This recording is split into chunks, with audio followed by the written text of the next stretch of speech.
Alright there, another video. I was laid in bed thinking, and that's that sometimes leads to trouble. I got to thinking about new ideas, and I've come up with one, and it's an old idea that everyone's probably had before, so it's not that new or exciting anymore. However, it's something that I haven't done before on the channel, so we'll call this number 1, episode 1, whatever. I want to do kind of like where I talk a bit more about what makes me tick gaming wise. It's all well and good having a lot of consoles and stuff like that, but I've never really illustrated what I'm about and what drives me to learn these things in the first place. So the first episode of this, which I'll call opinions, I'll try and think of something better, but for now, opinions. Well, the first thing I was thinking about was the Virtual Boy. Since I got mine, I've always been curious about it, and my curiosity just took over, and I had some money. This was going back a few months, and I just got myself one. I paid over the odds for it a little bit, but it was in beautiful condition, very special. And for me, personally, the machine it's an experience that it's something that you've got to try. A lot was said in the press at the time of its release about it causing headaches and nausea and stuff like that. What I can tell you for a fact is there is none of that, providing you set the thing correctly. And that's not that difficult. You just make sure that the dials are in the middle and the slider is in the middle-ish. So yeah, the Virtual Boy for me is one of my favourites in terms of the experience that it gives. What I would love to see is more people, more gamers owning it. I know a lot of people don't. It gets on my nerves a little bit because some people criticise it, but they've never actually owned one or never actually played one. I have to say, I love it. I mean, the way I see it is even the weakest game on the Virtual Boy is still kind of entertaining and intriguing by the fact of the redness, the 3D, the fact that you're looking into a visor. It truly is. It's like, I don't know. It's truly a unique experience, and to not have that in your life is something that it's bad. It's a waste. I'm really lucky to own the Virtual Boy, and as I covered the thing, I think it's amazing, and I'm blessed because although there was only a small amount of software released, officially speaking, and there's a fantastic community over at Planet Virtual Boy that are keeping the machine alive with new releases, stuff coming in the pipeline.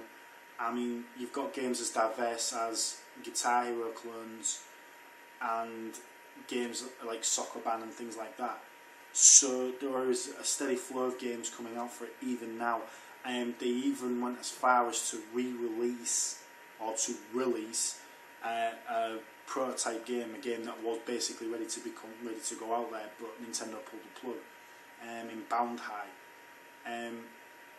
I can't stress enough how much I love the Virtual Boy.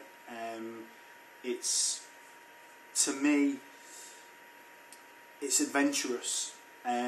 Looking in the visor, it's exciting. It's kind of cool. Even games that are kind of weak, like the Space Invaders collection that's on that you can get, which is arguably a rare collection, worth a lot of money on eBay usually for a boxed copy.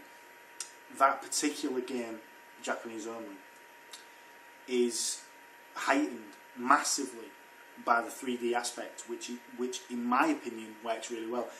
I read an article in Retro Gamer about top Virtual Boy games, and they mentioned this game. They say that the 3D isn't amazing. Well, I don't know what the say. I can safely tell you that the 3D is really good. I mean, it's on a par. It's kind of like a red 3DS, basically. The Space Invaders game is brilliant, and it's truly unique playing it in that perspective. It takes a little bit of getting used to, but I mean that's the same with all the games. Every single game has something unique. Even the games that are based on pretty simple premises like Tetris are heightened by the 3D, which is interesting because if you go to the Tetris on the 3DS, it's kind of generic. It doesn't have as good a use of the 3D as the Virtual Boy V Tetris does. Virtual Boy V Tetris has a C mode in it. So you have your A mode and your B mode, or your A-type and your B-type, which we all know what they are if you've played Game Boy Tetris. There's also a C-type, which gives you 2 planes of Tetris. So you can actually rotate the board, if you like, around into the background. The game's amazing.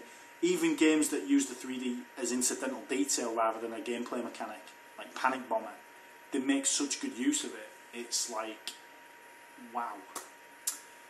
What I'm really trying to do with this video is basically ask you guys out there what your thoughts are on the Virtual Boy from your perspective. It's difficult to gauge if you've never. The problem is that Reality Boy, the Virtual Boy emulator that's kind of popular and out there at the moment, is, I never realised how sorely lacking that is. I mean, don't get me wrong, it's a great emulator. Don't think that I'm bashing it at all, because for an emulator of a Virtual Boy, it does a supreme job, and you can even go as far as to set the 3D type that you want. And there's all kinds of different ways of achieving the 3D. I even went as far as to do some footage using the 3D aspects of the Virtual Boy with the Reality Boy emulator. So for me, I'm not going to bash Reality Boy, but what I will say to you is that it isn't 100%.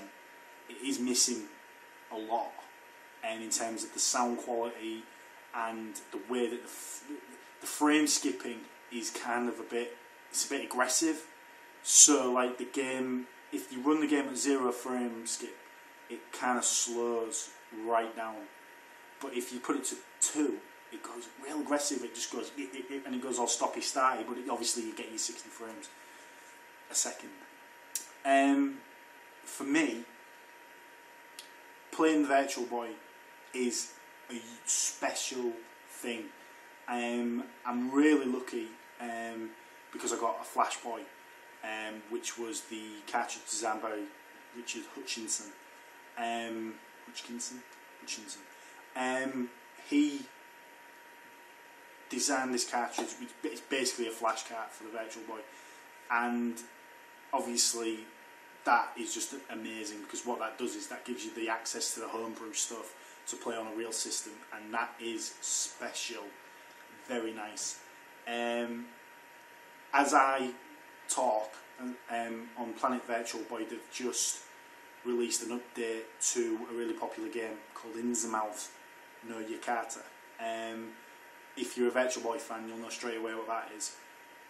It's, to anyone who doesn't know, that's kind of like a first-person sort of exploration come shooting game.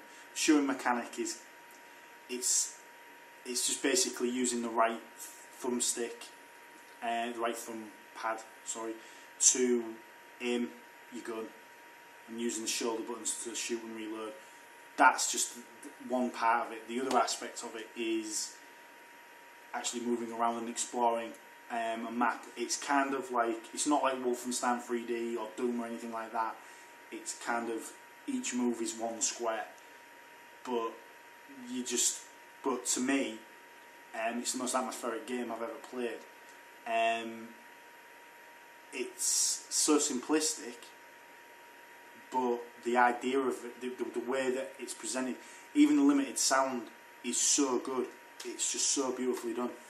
To give you an idea, if you basically it's basically a shed load of corridors, and you're basically going through the corridors, and you have to pick up items which give you the ability to see the whole map and see where other items are, like ammo and hearts for health and things like that.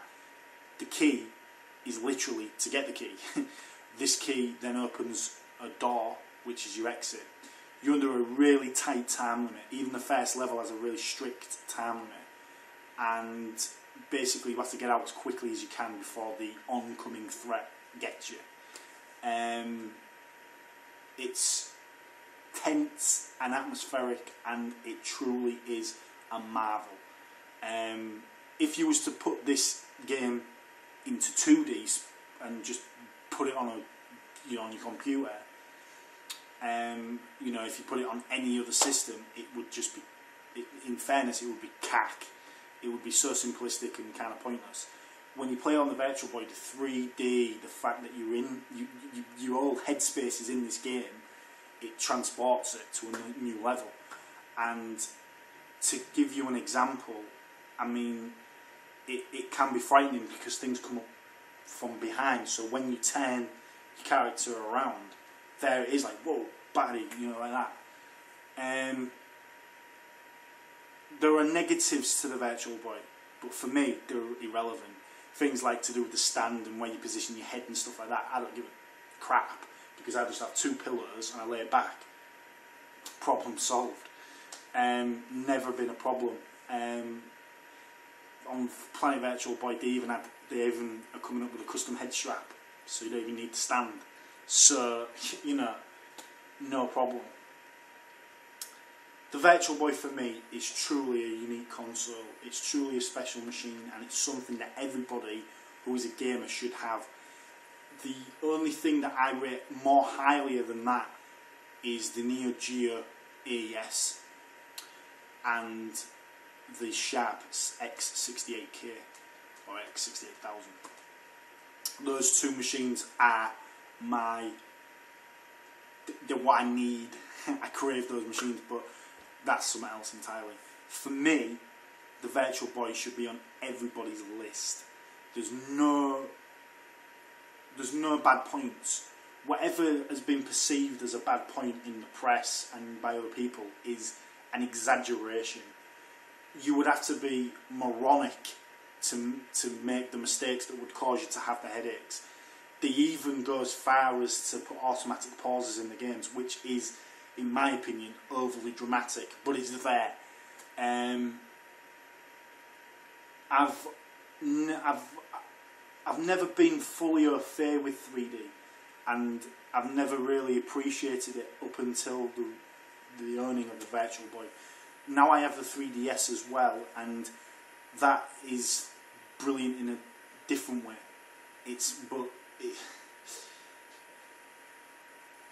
To play the Virtual Boy properly is where it's at, and that's where you should be focusing your time.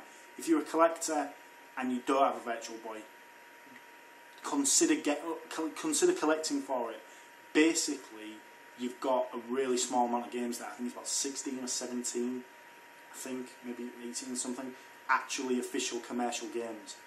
I mean, yeah, there's no more than that. To collect for it is pretty straightforward, and if you go on eBay and stuff like that, you can collect games for it at relatively cheap prices. The popular games that you're going to play a lot of are relatively cheap for what they are. The big games are usually the Japanese exclusives, and they go for ridiculous sums. But I mean, even the Japanese games are totally playable games. Even the more complicated games are easily played. They're not. There's no RPGs on the Virtual Boy, so there's nothing like text intensive or anything like that. So yeah, there's a lot to enjoy on the Virtual Boy, and even the weakest game, which people describe as Waterworld, I've not played Waterworld yet. I'd like to play it just to see, because a lot of people knock it down and rate it down because they say it's silly, simplistic. But if what they say is true, then it's basically just like an old-fashioned arcade style game, but in 3D. An old-fashioned arcade shooting game, but in 3D, and obviously with the Waterworld license. If that's the case, well, I'm there. I'm there like swimwear, do you know what I mean? Because like, I love that kind of thing. The fact that it's old school isn't a criticism for me. Old school mechanics are what are, you know, meat and drink to someone like myself. So I love all that. I'm going to leave it there. What I'm basically going to say to you guys is, get a Virtual Boy, but if you can't afford it, whatever, check out Reality Boy. I would say it's about 80% of what you're going to get if you've got a Virtual Boy.